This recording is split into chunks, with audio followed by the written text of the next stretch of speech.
Good morning. We are so glad that you're here. This is what's going on at Foundations Church. Our next opportunity for baby dedication is June the 2nd. If you would like to be part of this service, you can sign up online at foundationschurch.tv/events. Hey FC Women, we have some fun events scheduled for you this summer, so stay connected to our FC Women Facebook page to get the details throughout June, July, and August. Our first event series to put on your calendar is June 11th. We will begin our Summer Book Club series. Stay tuned for more details, and we'll see you there. If you are interested in hosting a Connect group this fall, we would like for you to contact Nicole Ragsdale at nicole@foundationschurch.tv, and you can start your training this summer to be ready to go this fall. If you're new to Foundations Church or you would like prayer or a way to get connected with us, we would like to encourage you to fill out a Connect card. It looks like this. It's located in the seat back in front of you. You can fill it out and drop it in the offering buckets or bring it to the Connect Center following service. And now it's mingle time. It's time to stand up, meet someone around you, give somebody a hug, and make someone's day. You got 1 minute and 30 seconds.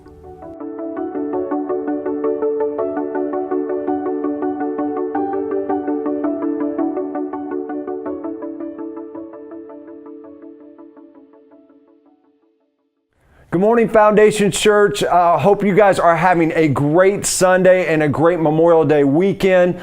We hope that you survived Tulsa this past week and all the nighters coming down your way.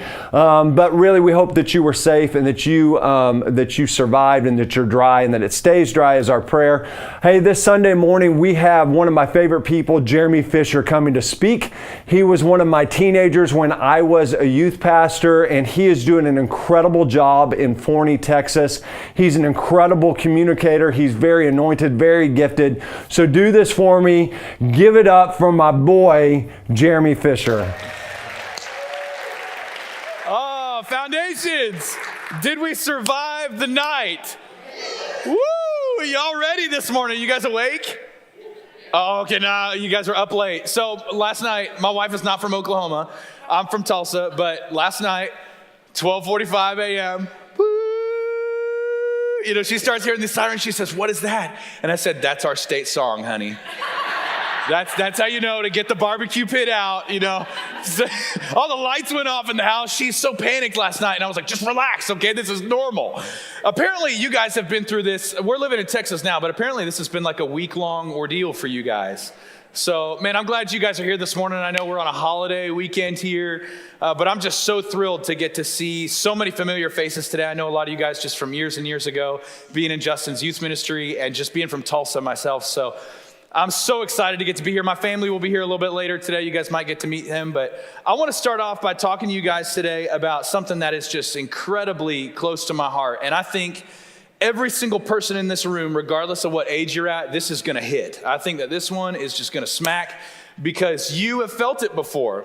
I want to talk to you today about what to do when you don't know what to do.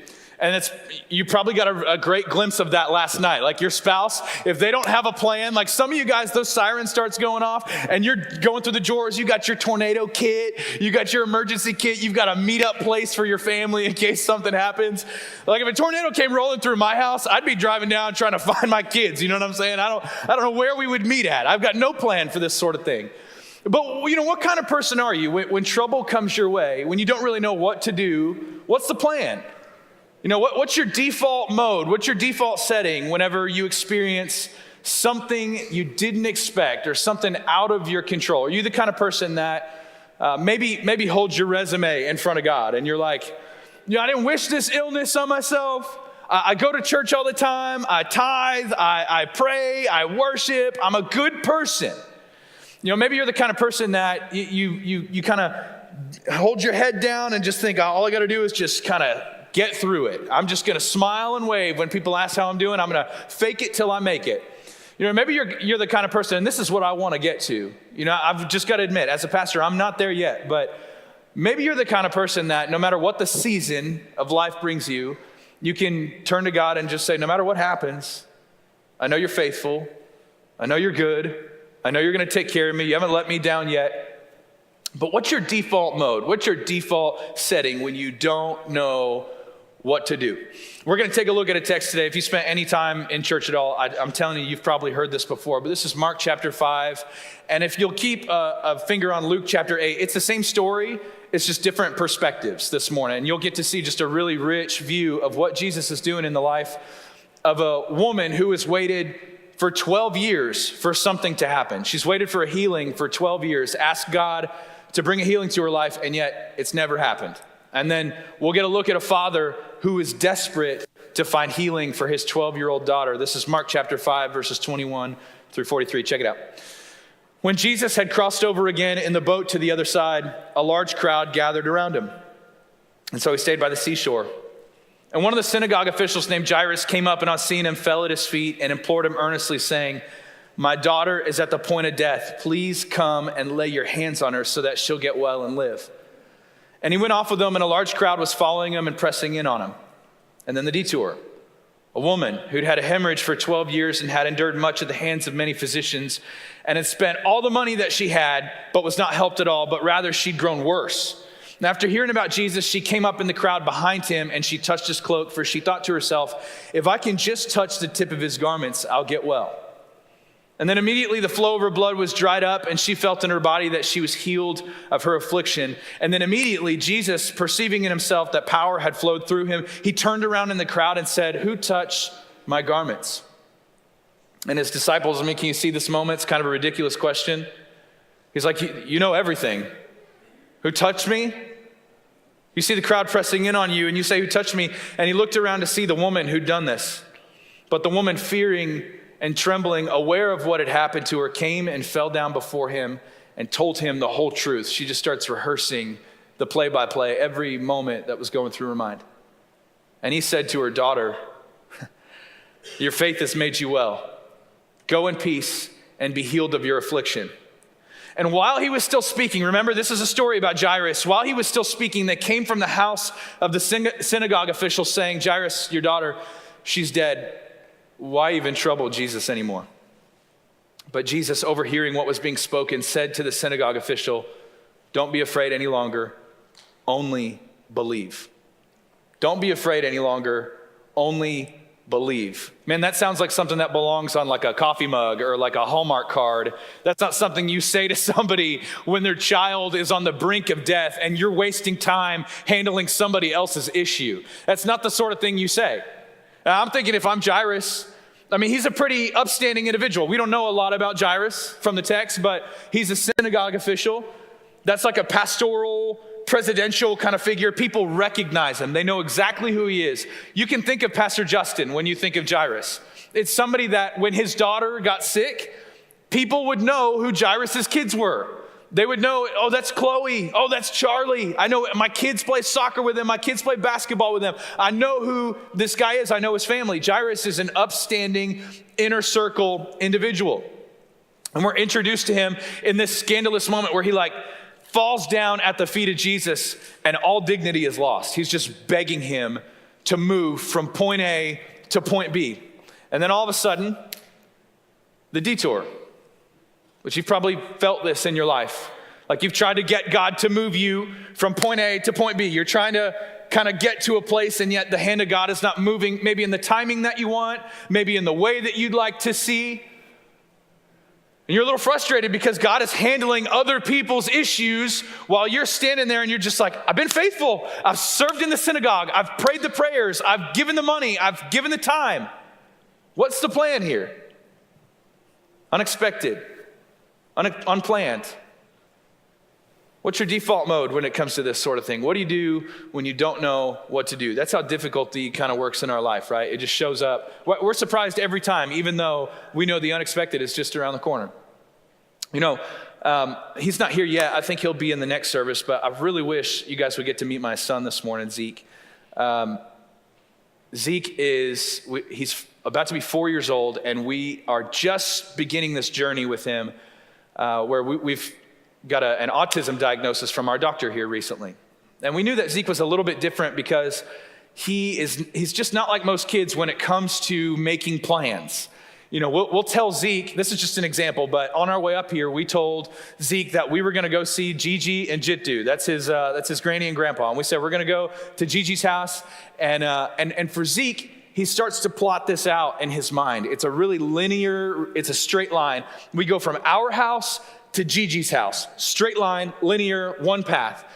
If we stop at a gas station, if we stop for ice cream, if we stop for food, because that was not part of the plan that was communicated, my son will literally start to pull at his seatbelt. He'll start to scratch his face. He'll flip out, he'll wig out because he can't handle the fact that there's something that's not part of the plan here. The way that he thinks is just so linear. And after seeing some doctors, they've told us that this is something called perseveration. This is brand new to me. Doctors are telling us it's called perseveration.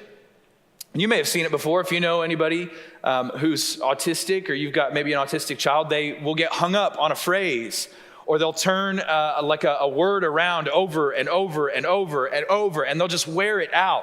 I'm not lying to you when I say this. This is my son when he gets stressed out. This is hilarious to me. At first, when this was happening, I was like, this is adorable. And now I'm like, oh, I need to hide this. But my son, when he gets stressed out, he will literally start to walk like a dinosaur. He'll go like this, and he'll growl at people, and he'll roar.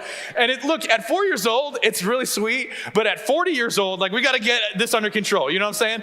We need to figure something out ASAP. And in the church that we're in Texas, he's made just some incredible friends. There's one little boy that has autism in our ministry who, when he starts to stem, that's what they call it. When he starts to stem, he'll do Michael Jackson moves. And so we've got this T-Rex and this Michael Jackson act happening in Forney, Texas. It's a circus. It's amazing.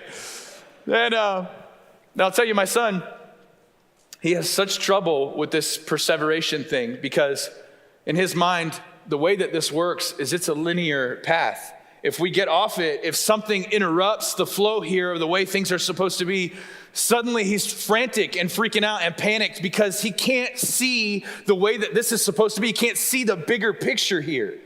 And I think if I had to guess, I bet there is a large percentage of Foundations Church that probably suffers from some sort of spiritual perseveration. Where you're like Jairus in this text, where it's like, if I can move Jesus from point A to point B, things will be fixed. I just need him to get to my daughter. I just need that to happen. I mean, what does that look like for you this morning? Like, it's like, if I did not have that boss, if you would get that boss out of my life, things would be fixed.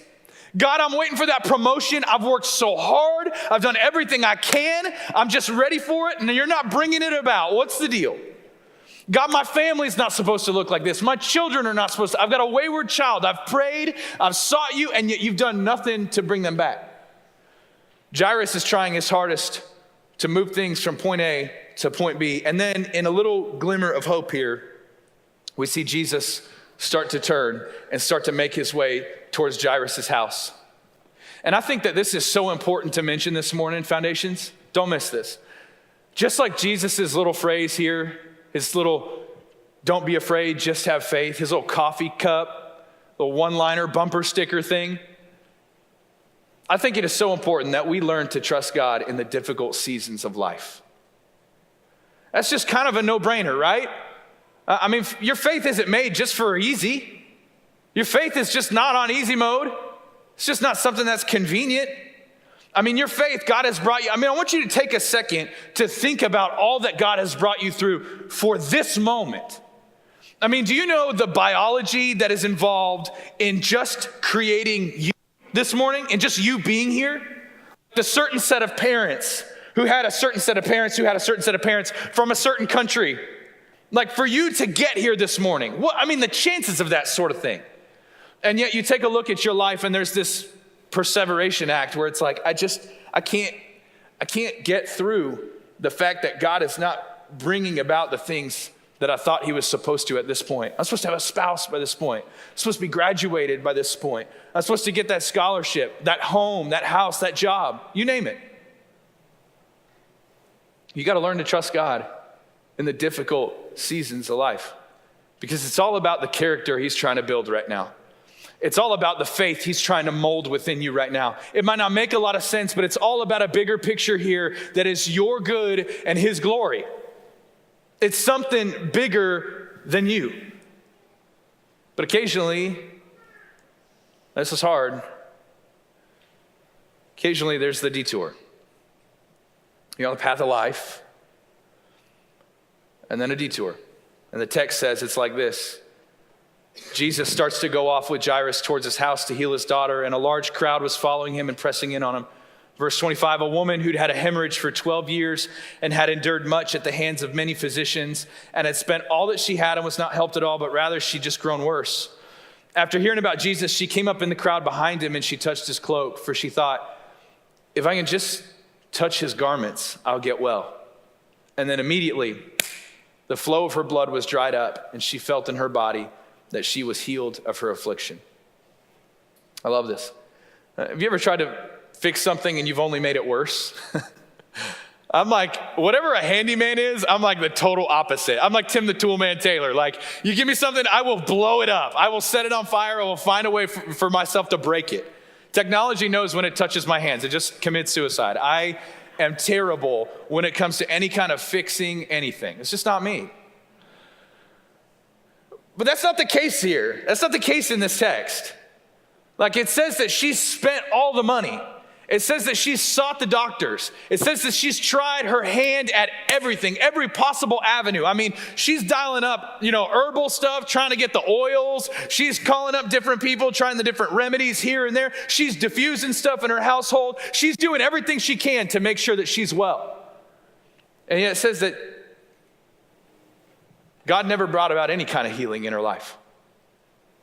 You compare Jairus, this upstanding pastoral individual, to the woman with the issue of blood. It doesn't even say her name. Like, she's literally defined by her issue. You compare Jairus to the woman with the issue of blood. What in the world is Jesus doing paying attention to this woman? Like, what is he doing spending his time here? That doesn't make any sense. And it's incredible when you look at her life and you start to really boil down what this moment entails. You know, if she sits on the sideline, church, I want you to hear this morning. Do you know if she sits on the sideline just watching that crowd walk by, just praying her heart out, God, I know that you're faithful. I know that you can heal me. I know that you could do something here. Do you know if she sits on the sideline and doesn't actually reach out to touch Jesus, she stays sick? Do you know if she doesn't partner action with her faith, she stays sick?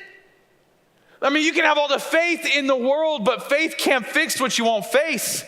I mean, there's a lot of people in this room that have been praying for a long time for that promotion or that job or that house, and you got all the faith in the world. You're like, I know, won't he do it?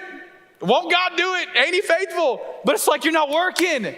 There's a part of the deal here. There's a part of your action. There's a part of your participation here. This is part of your faith growing. And yet I see so many hearts full of faith, but hands are just empty of action.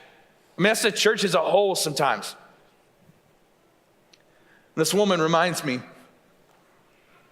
no matter how dirty, no matter how messed up, no matter how discouraged, no matter how jacked up my life is, I can't allow what's bad in my life to keep me from what's so good in God.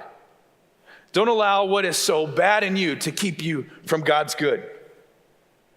Don't get to a place where it's like you've taken your eyes off of how amazing Jesus is and you're more focused on what your issues are. I love what Romans 5:8 says. It just says that God demonstrates his own love for us in this. While we were still sinners, Christ died for us. Like, while we were not on the same team, while we were enemies, before this was even written, this woman figured this out. Before the Apostle Paul ever put pen to paper on this one, she had this figured out. She knew she wasn't going to let her issue keep her from the person that had the fix, the person that had the solution. I mean, think about it, because she's supposed to be sidelined. Now, I don't know if you know anything about Old Testament law, but I mean, it's about to get a little uncomfortable in here, 10 o'clock, Foundations Church. This is what it says. This is her reality here. I want you to let this sink in for a moment. This is Leviticus 15, 25 through 26.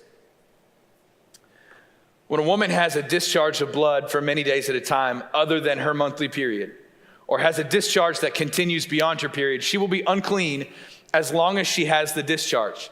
just as in the days of her period. Any bed she lies on while her discharge continues will be unclean, as is her bed during her monthly period. And anything she sits on will be unclean. And anyone she touches will be unclean. And anywhere she goes will be unclean. And it continues and continues and continues. And I know you're probably thinking to yourself right now, who did Justin get to be talking at 10 o'clock about menstruation on a Sunday morning? What are we doing here? But you know that taboo, like that tension? It's like, man, can you talk about that?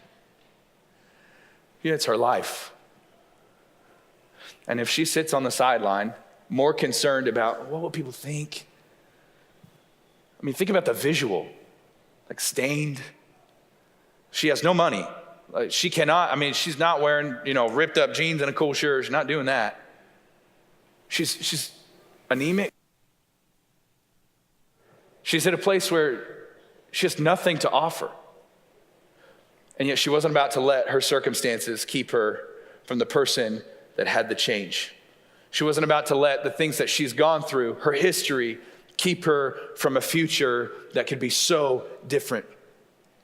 I love this. A lot of us kind of feel like these DIY projects, but this woman reminds us of something here. In the middle of Jairus' story, this detour reminds us of a moment here that sometimes we got to reach out to God to experience some kind of turnaround. Sometimes we got to be just on purpose and deliberate when it doesn't feel good, when it doesn't make sense. I mean, take a look. This is the way that this chapter ends in Mark. It says this: his disciples asked him, "Look at this crowd pressing around you. How can you ask who touched me?" And don't miss this. You skip over to Luke chapter 8, and Luke fills in the gap here. It says this: as Jesus went with them, he was surrounded by the crowds. And a woman in the crowd had suffered for 12 years with constant bleeding, and she could find no cure. But coming up behind Jesus, she touched the fringe of his robe, and immediately the bleeding stopped. Jesus asked the same question: who touched me? Everyone denies it. And then Peter speaks up: Master, everyone is touching you right now. But Jesus said, don't miss this, Foundations. Jesus said, someone deliberately touched me, for I felt power go out from me. Somebody touched me on purpose, is what Jesus said. And this is the thing that I want you to walk away with today. When you don't know what to do, one of the most encouraging things to realize is that Jesus knows the difference between those of us that just kind of casually bump into him along the way at this church service or this conference or this prayer service or this worship set. He knows the difference between those of us that are just doing these casual things and those of us that are walking in the middle of pain and difficulty and reaching out to deliberately touch him. He knows the difference when it doesn't feel good and it doesn't make sense. It's the hardest thing in the world to walk into a church and to raise your hands and sing about how good God is when your life doesn't make any sense of it. He knows the difference. Now I'm telling you, you can find such faith and encouragement when you realize that God sees your pain and he doesn't waste a moment of it. Every time I preach this text, I can't help but go back to it's 2 years ago now, but to me, it could have been an hour ago. We had no problem getting pregnant with our firstborn, Emery. She was not part of the 5-year plan. We got married and we had a plan for we're going to have kids 5 years later, and literally 5 months in, I found out we were having our first kid. We had no problem getting pregnant with Emery. And then Zeke, a couple years later, Zeke had a lot of health issues, failure to thrive when he was born. I told you he's autistic. But we had no problem getting pregnant with Zeke. And so when I found out we were pregnant with our third child, everything seemed normal. And I was at church one evening, I was preparing for an event, getting things ready for the teenagers. We were doing this thing called the Color War. It's like a paint fight. It's crazy, it's a ton of fun. And I was getting all this paint together, and I got a call from my wife. And she just said, I need you to come home. I think something's wrong. And so I just go as fast as I can. I just start racing to the house. And, I just remember holding her that night as she's just bleeding. And, you're trying to make sense of the goodness of God in the middle of miscarriage and loss. I don't know how you do that. To this day, I don't know how you do that. But God is so faithful. He's always so faithful. And just a little while later, we would get pregnant again. And we were so certain that this was the fix. And God has something in store for us, what a miraculous plan. We'd miscarried, he's gonna make it all better, and then shortly after, we would miscarry our second child. Christmas morning, 2 years ago, I opened up a gift, and on the inside of it, it just had a sign that my wife had made. And it just said, "For this child, I have prayed." And I found out that we were having our third child on Christmas morning 2 years ago. And wouldn't you know it, 2 days later, we would have a third miscarriage. What?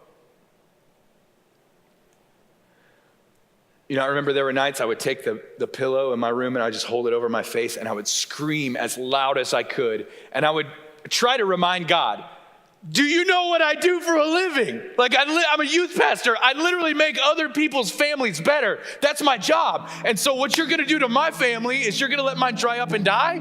That's the plan? That doesn't seem like holiness, that seems sadistic. And you know, if I'm honest with myself, I think I could hear just in the back of my mind the same voice that Jesus spoke to Jairus here. When he says, don't be afraid, just have faith. Did you know those are the same words he speaks to Martha in John 11 as she runs out? Mary can't even run out. She's so grief-stricken. Jesus was too late. Her brother had died. This is not the order of events. This was not the way this was supposed to be. This doesn't make any sense. And so Jesus strolls up on the scene. He's like, all right, take me to the tomb. And Martha shows up. She's like, you're too late. Like, what are you even doing here right now? And he reminds her, don't be afraid. Just have faith. You know, I wouldn't really get my answer from God, and you know, sometimes you don't. But I wouldn't get it for a few months later when I was at Poteet High School. And I went to go see a student do a theater performance. This student had begged me. His name's Tyler Kwasnicka, which I know doesn't mean much to you, but Tyler is a really distinct kid. He's got bright red hair. He wears the same green hoodie every day, probably smells awful, and he's very, very round. And so you can't miss him. He's a can't miss kind of student. And so he came over to me, and he had actually just lost his grandfather here recently. And so he had told me, he'd begged me, he said, can you please come watch my theater performance because it's a big deal to me. And my mom and my grandma will be there, but I was kind of, a father figure to him. And so he said, would you come check it out? I said, of course, Tyler, I'll be there no matter what. So I'm right in the middle of my own grief, and I drive down to Poteet High School. It's about 25 minutes away from my house, and I get there, and I go in this Thursday night of this performance. And I walk in, and I sit at the back, and the curtain is down. And so, you know, they do a little drum roll and the curtain comes up. And no offense, I mean, high school students, if you're in here, I don't want to bust your chops this morning, but some of those performances are terrible. They're the worst things ever. Like, I was right in the middle of so much grief, and I thought that this would sort of take my mind off things. I was wrong. You know, I quickly wanted to get out of there really fast. And so I remember just sitting in this room. The curtain came up, and the cast comes out, the players come out, and I'm looking, and I can't find Tyler anywhere. Like I said, very distinct guy. And so, the cast does their thing. They're interacting, they're talking to one another, band comes out, they're doing their thing, and it's back and forth. The curtain drops, comes back up, entirely different scene. They've rearranged things differently. The villain comes out, he's doing his thing. The hero comes out, curtain drops again. Comes back up, and it's an intermission. And I'm like, the whole time, I'm doing my best to try to find Tyler. He is nowhere to be found. He is not there. And so I go outside, I grab some peanuts or something, I don't know, and I walk back in, and I sit towards the front, because I honestly don't have great vision, but I sat towards the front, and the curtain came back up, and there's, the players and the cast are coming back out, but still no Tyler. He's not anywhere to be found. And at this time, I'm starting to get a little frustrated. So I get my phone out and I start texting my wife. And I'm like, does he go to Poteet High School? Am I at the right place? And she texts me back. And she's like, quit being smart aleck. He goes there. He's probably the surprise villain at the end. He's going to pop out. And so I wait. Curtain drops. Comes back up. Now the whole cast comes out and they're holding hands and they take a bow.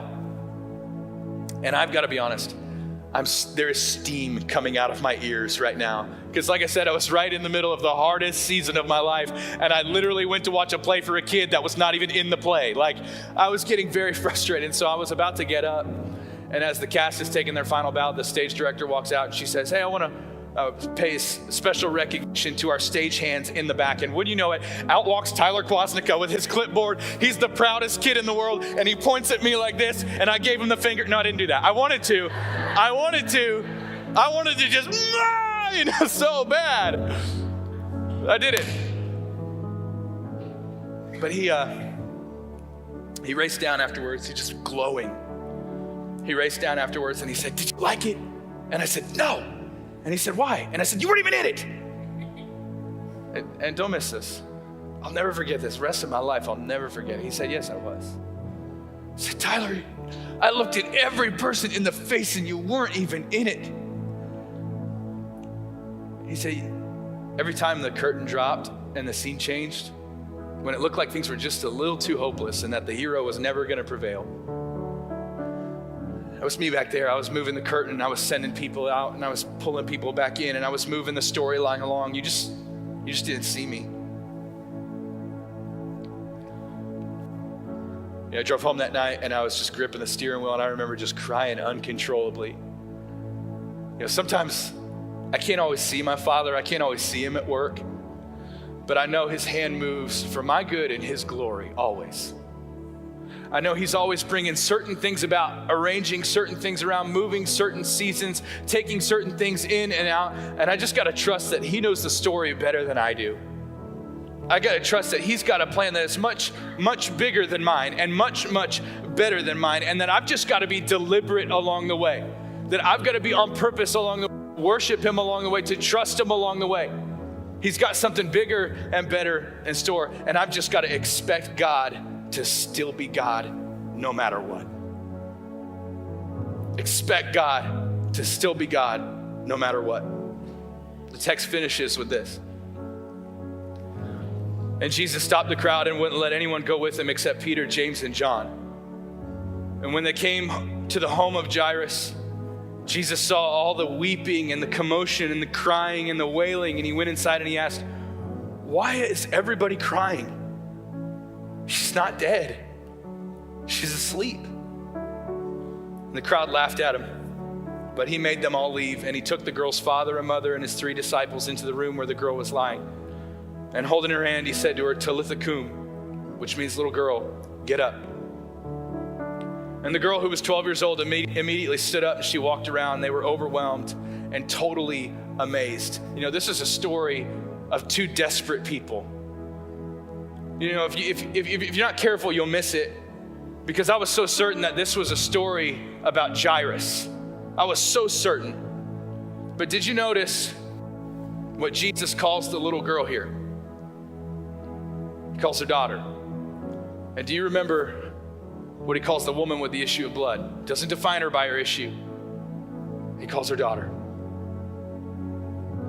I wonder what kind of thing you've dragged into place today.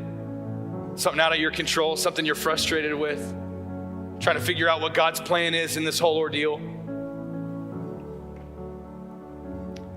He's not mad. He's not upset. You haven't done anything wrong. You just got to stay in the story, because sometimes, as hard as this is, he's not planning a healing, he's planning a resurrection. And sometimes that is a lot harder to get your head around, because he doesn't want to just fix what you know, but he wants to give you something new altogether. And I'll close with this. It's probably 5 a.m. A couple years back, and I heard a chime at my door. You probably have an alarm like this too. When somebody comes in or out of my house, you'll hear a beep, beep, beep. And so I opened my eyes, because I'm a little bit of a paranoid sleeper, and I threw myself out of bed. And I don't own a gun, because if I owned a gun, I'd probably shoot myself before I shot anybody else. And so what I did is I tried to surprise the attacker that was getting in my home. So I got on the wall and I kind of shimmied down the hallway, and I waited for this attacker who had come into my house at 4:35 a.m., totally pitch black outside. And what I see is this little tiny head walking through my house. It's my daughter, it's Emery. She sleepwalks. Add that to the list of crazy in my household. She sleepwalks really bad. And so she didn't just sleepwalk through the kitchen, but she actually went out the back door. She opened the door and walked outside. And there she was. It was actually really freaky. It looked like something from The Exorcist. She was just standing in the backyard like this. And she was just looking at, and so I approached really gently, fearing that she was either possessed or that I could wake her up in a frightening way. And so I got really gently behind her and I just laid my hand on her back. And I just remember her startling, and she turned around and she just started weeping. She started crying. I scooped her up. And you know what the first thing she said to me was? She said, "Don't spank me." I said, "Baby, why would I spank you? I'm just holding her." She said, "I got lost. I got lost." I just held her and I said, "Baby, you're in the backyard." And I know sometimes our first reaction is when we come to God and we sort of feel like maybe we're not supposed to be there, or we're an inconvenience, or maybe we messed up along the way. And our first reaction is like, I'm so sorry. I didn't mean to. And he just says, "Shh, daughter. Don't be afraid. Just have faith." Would you bow your heads with me this morning? Father God, we love you so much. Thank you so much for this reminder here this morning that you're always faithful, no matter the season that we go through. No matter what our difficulty looks like, no matter what our trial looks like, no matter what our season looks like, you're always faithful, God. And Jesus, for those of us in here right now who would say that we're just in a place of loss and we're in a wilderness right now, we can't see the way out, God, I pray that you would give light and you would give wisdom and you give direction to people here. God, that we wouldn't just be left to trying to figure this map out or this compass out or this GPS on our own, but you would help us to simply trust you and have faith that you got a bigger plan that's for our good and your glory no matter what. God, you're always faithful. With every head bowed and every eye closed in this room, if you would say this morning, "Jeremy, I either just need to get my relationship with Jesus back on track, or I'm just in a place of life, I just don't know what to do, and I need God to show me the way." On the count of three, if that's you this morning, would you slip a hand in the air? 1, 2, 3. I'm not going to embarrass you, not going to call you down to the front. If that's you this morning, I just need help this morning. Yeah, I see you here. Yeah, I see you in the back. Does anybody want to join this hand? Yes. God, I just need you to open my eyes, show me the way. Let's pray. Father God, we love you, Lord. We ask that you give us guidance. You'd open the path to us, God. And if we can't see the way, would you give us the strength to do the next right thing, to take the next step, Lord Jesus. We want to live for you the rest of our days. God, we declare you as the Lord and Savior of our life, and we ask that you would give us guidance and give us comfort. We love you, Lord. It's in Jesus' name we pray. Amen. Foundations, thank you so much for having me out this morning. God bless you guys.